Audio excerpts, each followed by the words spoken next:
একদিন এক বনে ছিল এক চঞ্চল বিড়াল, নাম ছিল তার টুনটুনি, আর ছিল এক শান্তশিষ্ট পাণ্ডা, তার নাম ভম্বল। টুনটুনি ছিল খুবই দুরন্ত, সারা দিন গাছের ডালে লাফিয়ে বেড়াত। আর ভম্বল, সে সারাদিন বাঁশ খেয়ে গাছের নিচে বসে ঘুমিয়ে থাকত।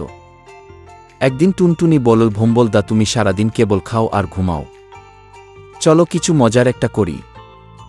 ভম্বল এক চোখ খুলে বলল, মজা মানে কি? মানে দৌড় প্রতিযোগিতা, দেখি কে আগে বনপথ পেরিয়ে বট আমগাছের কাছে পৌঁছতে পারে। ভম্বল একটু চিন্তা করল, তারপর বলল, ঠিক আছে, কিন্তু আমি যদি জিতি তাহলে তুমি আমাকে প্রতিদিন একগুচ্ছ বাঁশ এনে দেবে। টুনটুনি হেসে বলল, আর যদি আমি জিতি তাহলে তুমি আমাকে এক সপ্তাহ পিঠে করে ঘুরাবে। শর্ত ঠিক হলো, শুরু হলো প্রতিযোগিতা। টুনটুনি তো শুরুতেই বিদ্যুৎ গতিতে ছুটল, কিন্তু ভম্বল সে ধীরে ধীরে হেঁটে চলল। কিছু দূর যাওয়ার পর টুনটুনি দেখল ভম্বল একেবারেই ধীর গতিতে এগোচ্ছে, তাই সে ভাবল, আরে আমি তো এমনিতেই জিতব, একটু গাছে উঠে বিশ্রাম নিলে ক্ষতি কি। এই ভেবে টুনটুনি গাছের ডালে বসে আরাম করে চোখ বন্ধ করল। কিন্তু টুনটুনি বুঝতেই পারেনি কখন সে ঘুমিয়ে পড়েছে। অন্যদিকে ভম্বল ধীর গতিতেই চলতে থাকল, কিন্তু একবারও থামল না।